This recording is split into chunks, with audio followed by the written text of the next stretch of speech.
Good morning. It's Wednesday, August 6th. I'm Phil Streible, Chief Market Strategist at Blue Line Futures. So let's start off with the gold market because gold futures are under a little bit of pressure here, down about 0.5%. And it's a market that we've been looking at with clients here just recently.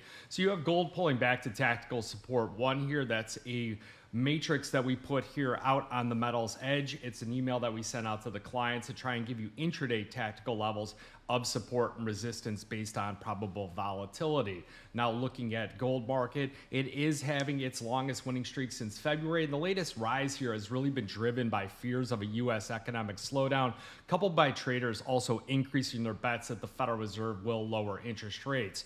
Over the last 4 trading sessions here, gold futures have surged about 3%. And it's really the recent data here that the services sector effectively stagnated in July, while other figures point to a weaker labor market, as we've seen over the recent non-farm payroll data being released, and also the revisions over the past 2 months really put the Federal Reserve behind the curve as far as interest rate cuts. We've also seen some sluggish consumer spending as well, and those signs of weakness in the U.S. economy have really heightened the probability that the Federal Reserve will ease those interest rates at the next meeting. So if you go to the CME's Fed Watch tool, just Google that, bookmark it here, you'll be able to see here that those bets are up right around 90% chance that the Fed will cut rates. So if you look at gold futures, they are up about 30% this year. It was the trade tensions, it was the geopolitical tensions, and now it seems to be re-eroding trust in the dollar index. So if you look at the dollar bouncing back up here, and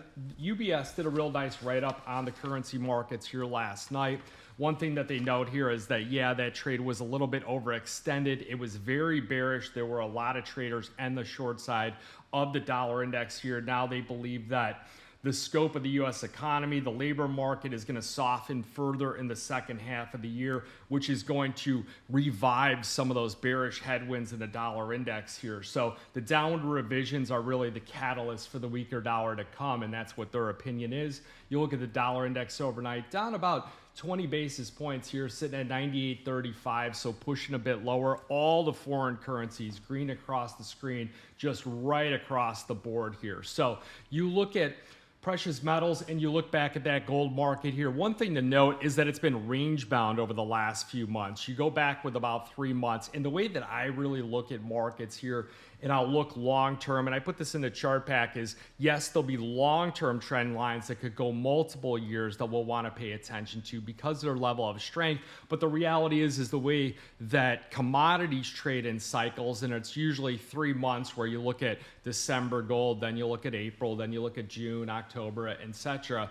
I'll look at futures mostly on that 3-month rolling cycle. And over the past 3 months, gold futures have really been stuck between about 3150 on the downside and about 3500, which was that record high reached in April, on the upside. You'll notice there's a series of lower highs on the chart, but just slightly lower here. And you'll see that also some of those support levels are starting to rise up, with gold futures really bouncing last Thursday here. So it's the calls for stagflation that is really what's propelling it recently because of the economic data. If you talk to me recently, I've said that there's been really 2 economic cycles that we're juggling back and forth, with the occasional throw the baby out the bathwater deflationary type environment where crash calls are made, where recession fears start to heighten again. And that's just really one off. And I think it's really a narrative that's driven by a lot of the popular news media outlets and things like that. So when you look at stagflation, what stagflationing is it's a weakening labor market, and actual rate cuts here could help come in and propel gold to those new heights, in my opinion. So what is stagflation? It's an economic situation characterized by slower economic growth, higher unemployment, and rising inflation. So what the media will do is they'll dissect these different things, and they'll only focus on the high unemployment, the rising inflation, the slow economic growth, and what they do is they piecemeal it apart, and they really make these like recession calls and things like that. So any of you bears out there, they've got a 30% probability of a recession. I don't see that as the likely outcome, but they'll flash that on the screen here just to get fear and panic into the markets. You really want to take a step back, sometimes you're too close to the trees. You want to look at the full forest. And where are the U.S. equity markets right now? Well, they're near all-time highs here at the moment. So if you look at what the problem is with stagflation is that the traditional economic policies,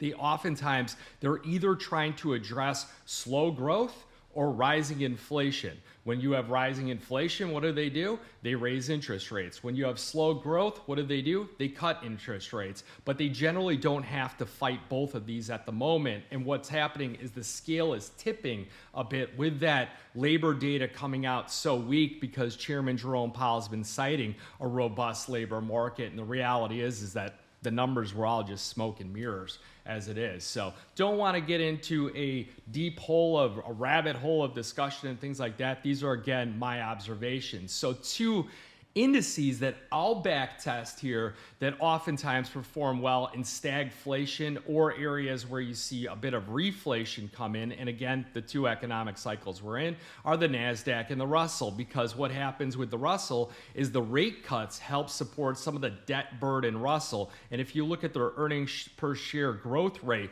it's really accelerated year over year, and it is the most shorted stock indice out there. And that's why I believe that the Russell is starting to squeeze higher. Now, if you look at NASDAQ, well, NASDAQ's going to have some volatility there. And it's really attracted most of the intraday traders, the day traders, the things like that. They like the action in there, and they like the core concentration of some of those larger stocks like NVIDIA really gyrating the futures back and forth. Now, the only environment back-tested Bitcoin historically has not performed well, and that's in deflationary environments. And when deflationary environments come and you get these just serious risk off, it doesn't really matter what asset class it is. People just want to go to the sidelines, and most assets don't perform well under that type of environment. Yes, maybe the bonds, maybe the gold market, things like that, but we've got to take everything in stride in one little crash call at a time, call it. So remember, past performance is not indicative of future results. So there's my disclaimer there. Now, copper futures, another one, up about 1% right now, pushing just a bit higher here, but really it's an unwinding of the tariff trade that's really boosting the stockpiles. And I personally have started to step aside on that particular market. Futures are bouncing, but they are in this downtrend here at the moment. Long-term prospects for copper, multi-year out prospects for copper. Hey, if you go from the year 2000, you take it on up to 2025, copper futures are up over 500%.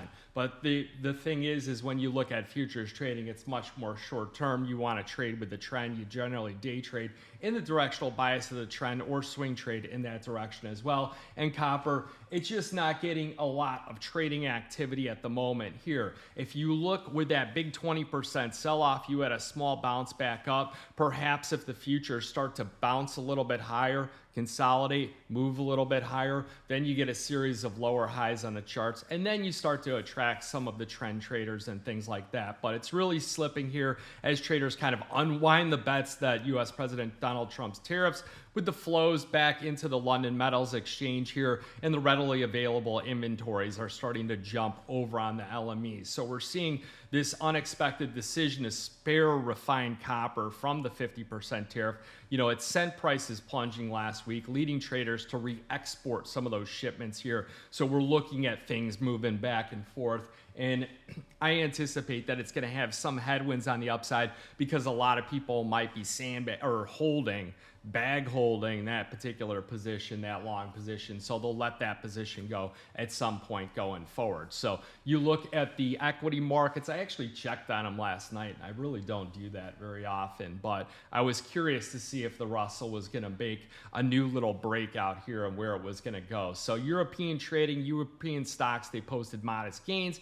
Asian trading, the MSCI Pacific Index rose just under about 0.5% with its third straight day of gains. You look at the ETF flows, so this is something else that I really look at as well. You'll see that gold, they added about 8,000 troy ounces of gold. You look at the total percent, up about 10% year to date. You look at silver, that was one that I was also interested in too. Bit of a bounce up here in the futures contracts yesterday, disconnecting itself from things like the copper market and some of these other outside markets with a bit of a sell-off in U.S. equities. Well, they cut about 832,000 troy ounces of silver holdings in that previous session there yesterday. Gold silver ratio sitting at about 90 to 1. One article I haven't read so far here was UBS, and they've got strong demand despite the high prices on the gold market with a $3,500 call. So I'll have to check out that. They've got quite a bit of details here, quite a bit of correlations and things like that. So a real interesting piece here. But you guys got any questions, give me a call. Remember, futures and option trading does involve risk of loss, may not be suitable to all investors. Good luck, good trading.